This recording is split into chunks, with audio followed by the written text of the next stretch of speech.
Without further ado, let us welcome Sarai.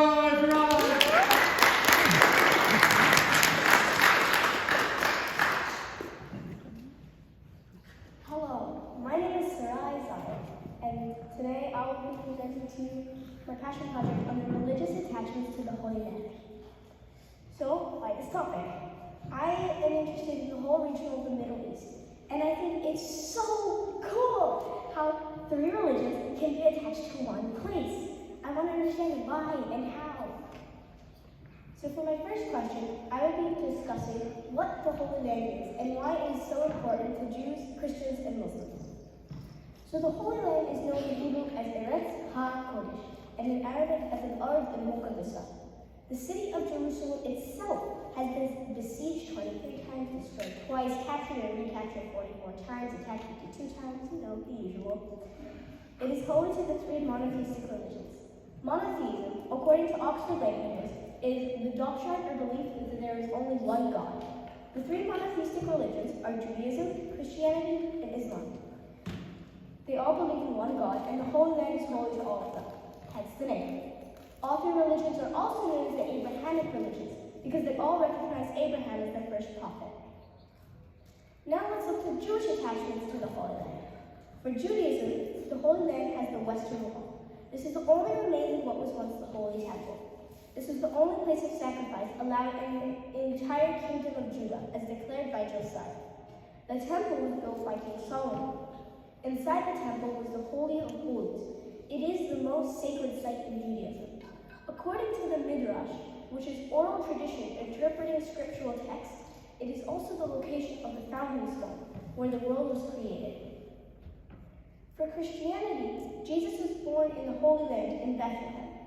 8 days after his birth, he was brought to Jerusalem and then to Nazareth, all in the Holy Land. Not only this, but it also has the Church of the Holy Sepulchre. The story of this church is that Jesus rode into Jerusalem to tell his followers that he was the Messiah and King. He rode in on a donkey, which was a symbol of selflessness. Him riding into the Holy Land fulfills the New Testament prophecy about the coming of a righteous king on a donkey. Christians celebrate this as Palm Sunday, as it was said that Jesus was greeted with palm branches when he rode in. However, there were money changers and merchants conducting their business in the Jewish temple.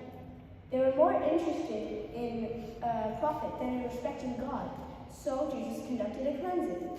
The Jewish leaders didn't really like this because, they were thrown out of the temple, so they turned him over to the Romans, who were occupying the area at the time. The Romans then put him to death on the cross. 3 days later, Mary, Jesus' mother, and some other women came to anoint his body with spices, only to find him risen up from the dead and become seated at the right hand of God to judge upon the souls of the living and the dead. For Islam, the Holy Land has the Al-Aqsa Mosque. This mosque is mentioned numerous times in the Quran as being holy and blessed.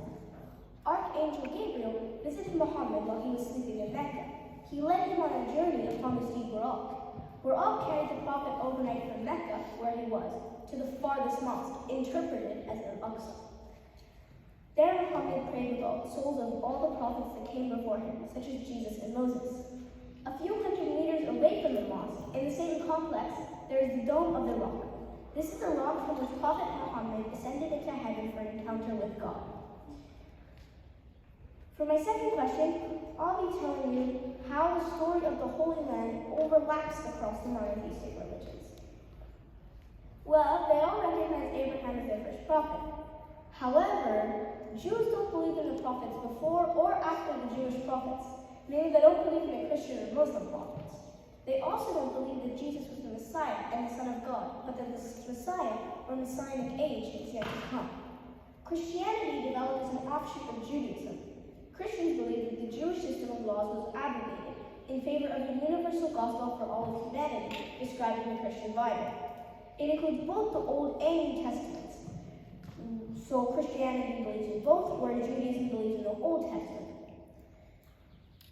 Christianity does not believe in the Muslim prophets.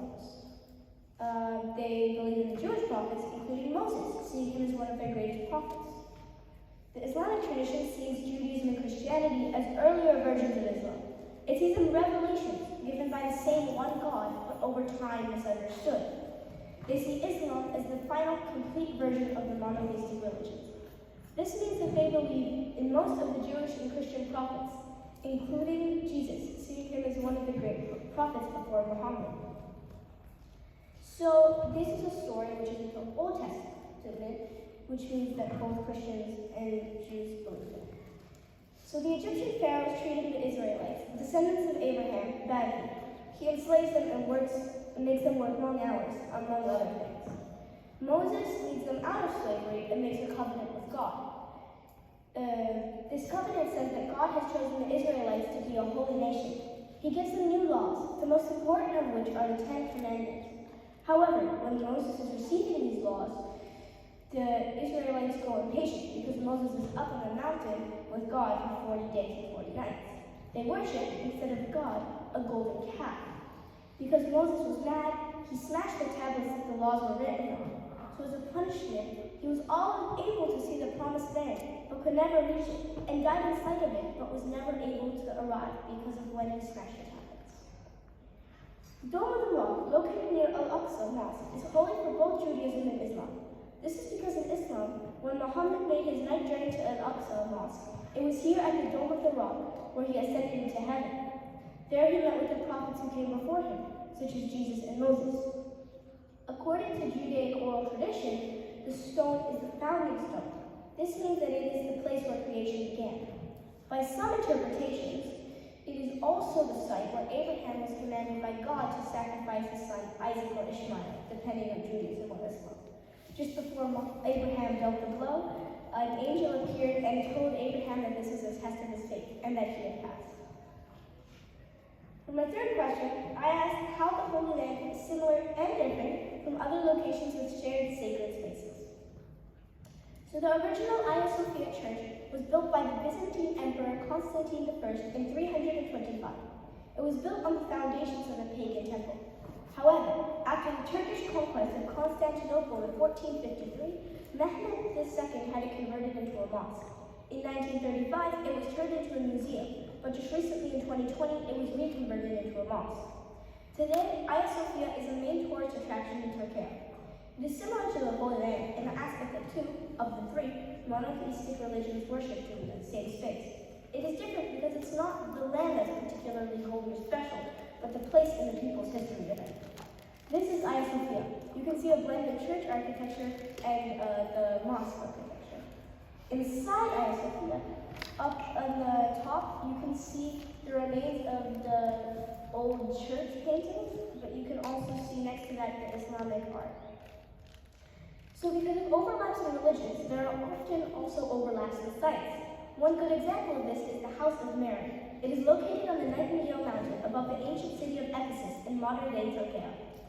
It is the site to which Mary, mother of Jesus, was brought to by the Apostle John after Jesus was crucified.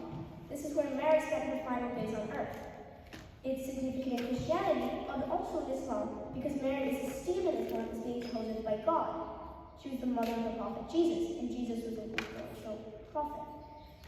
It is not limited to Judaism because in Judaism, Jesus isn't seen as the true Messiah, and that the true Messiah will only come after other events like the rebuilding of the temple, which have not occurred yet, happen.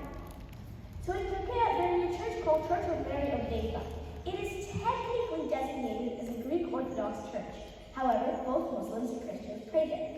It dates back to the Byzantine era, and on the lower level there is a holy spring. Pilgrims of all religions take its water as a blessing. They come to the church, pray, light a candle, make a wish, collect some holy water, get blessed by the priest, and then go about their everyday lives. This is just like the Holy Land, because two of the three religions pray. It is different from the Holy Land because they all pray in the same building and all receive blessings from the same priest, although the space itself isn't holy. This is the Greek Orthodox priest blessing both the Muslim and Christian land. Thus, the Holy Land is a unique place. Judaism, Christianity, and Islam are drawn to it due to occasional overlaps in their stories and their unique beliefs. There is nowhere else really like it. Here's my bibliography. Thank you for listening!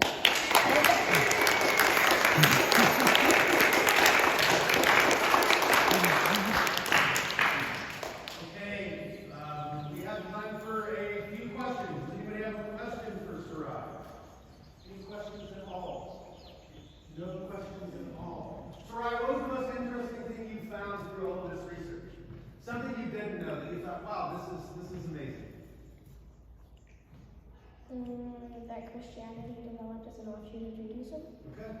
That was pretty interesting.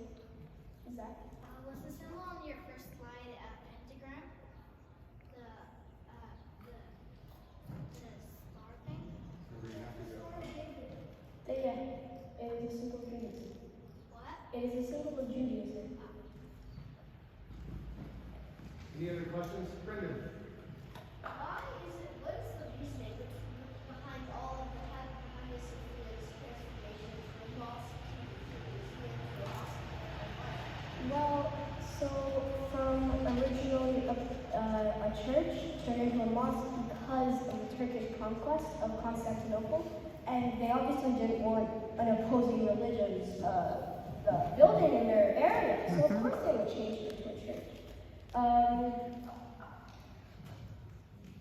One more question. Any? One more? Oh. Thank you very much, Sarai.